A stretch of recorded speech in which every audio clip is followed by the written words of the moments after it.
Hi, I'm Weston. I love talking about the Rangers, and let's talk about Game 70 where the Rangers lose 4-3 in the shootout to the Philadelphia Flyers. We are just buzzing into this. All right. How? I don't know how to feel about this type of game. I just don't. Because at face value, right? Friday game, I'm mad after that game. And peek behind the curtain, right?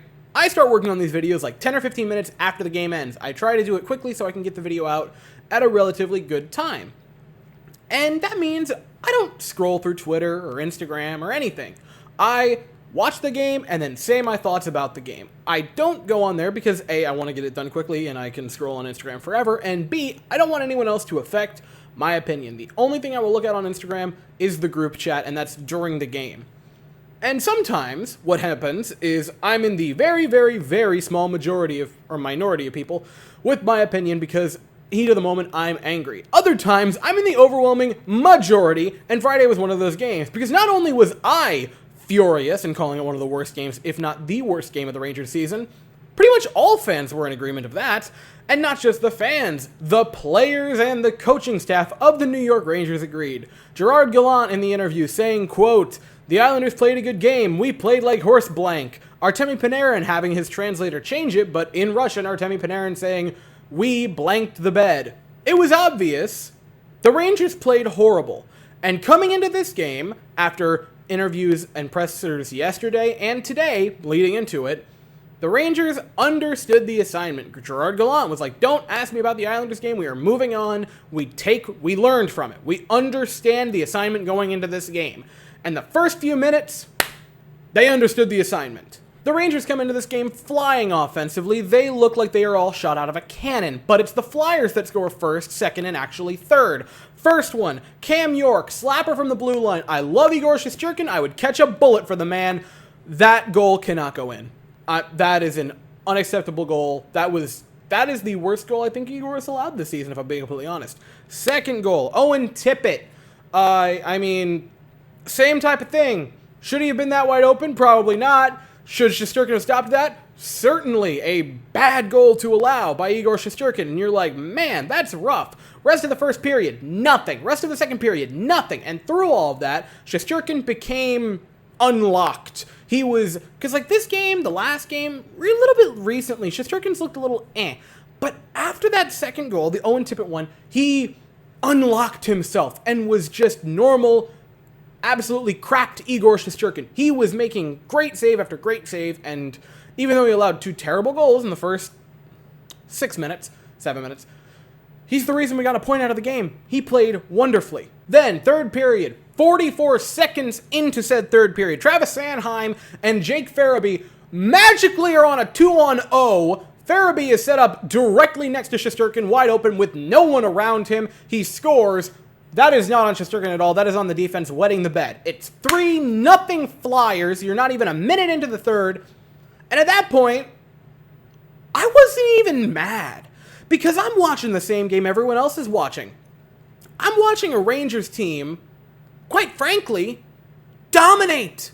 Dominate play. Dominate physicality. Just dominate. Look infinitely better, but get goalied. Shots were 32-16 going into the third period. And even after they would score that, it was 32-17.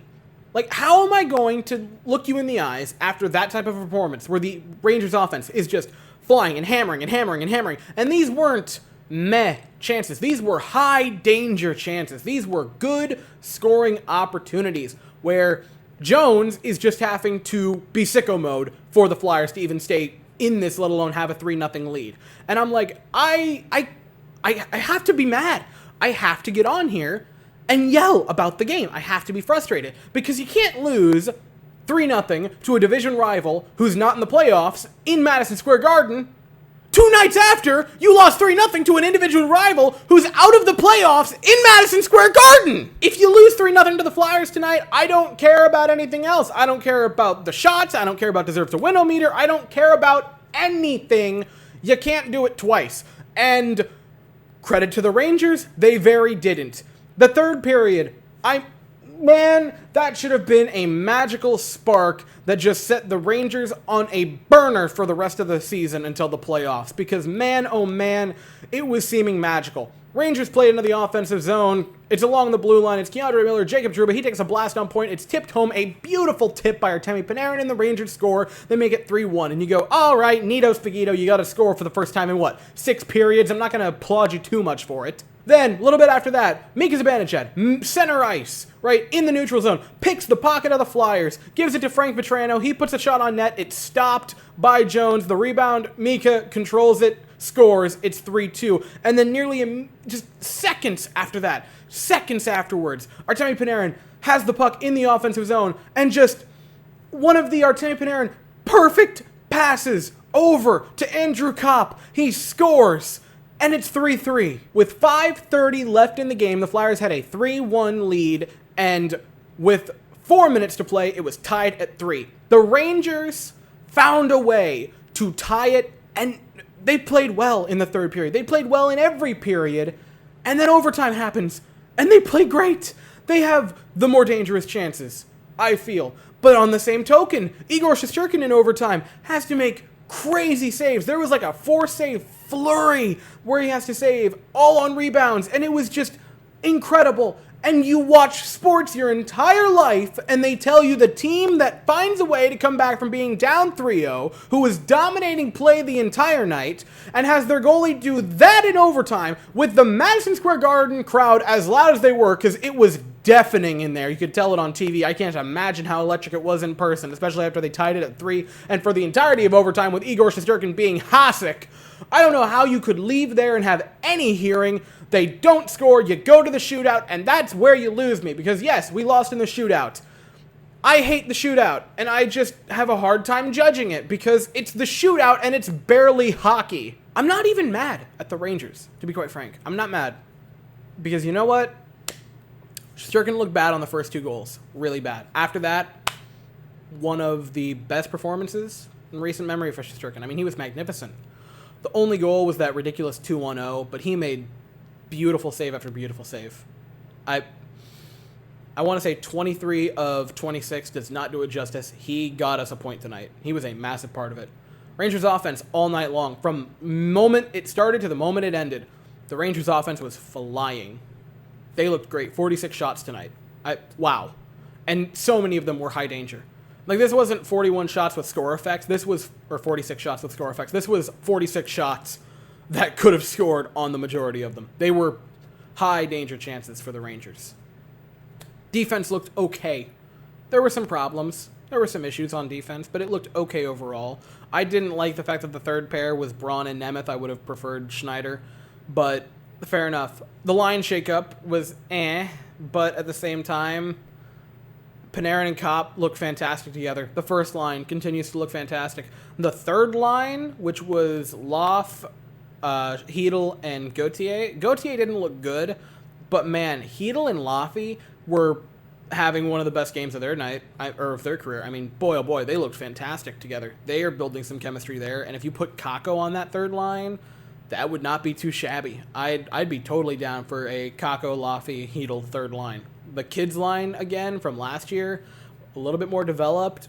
That could be deadly come postseason. And the fourth line was the fourth line is the fourth line does. They just go out there and hit. But I thought they even had some chances, man. Brodzinski had a really good chance with, like, under a minute, I want to say.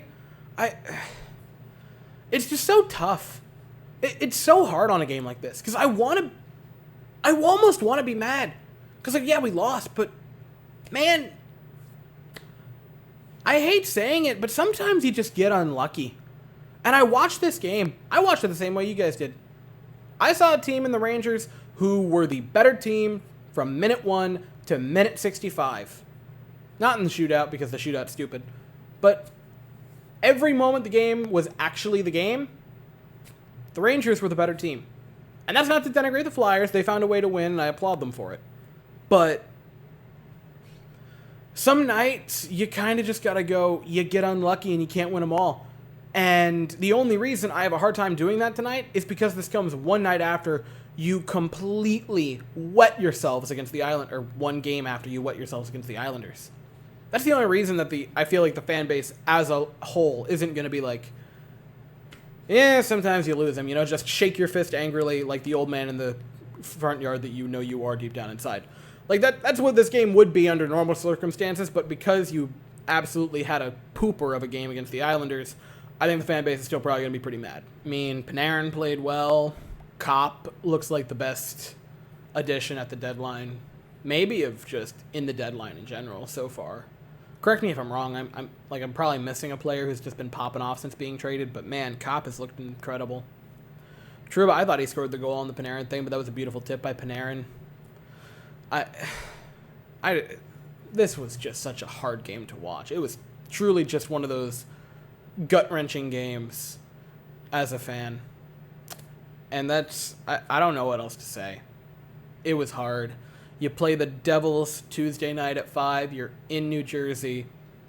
You really gotta win that one, guys, because I can't make an excuse after that one. I can do it for this one a little bit, but if you do that one, it's gonna have to be gloves off. So I'll be here afterwards to talk about it. Thank you all so very much for watching. I hope you all have an absolutely fantastic day. And as always, go Rangers.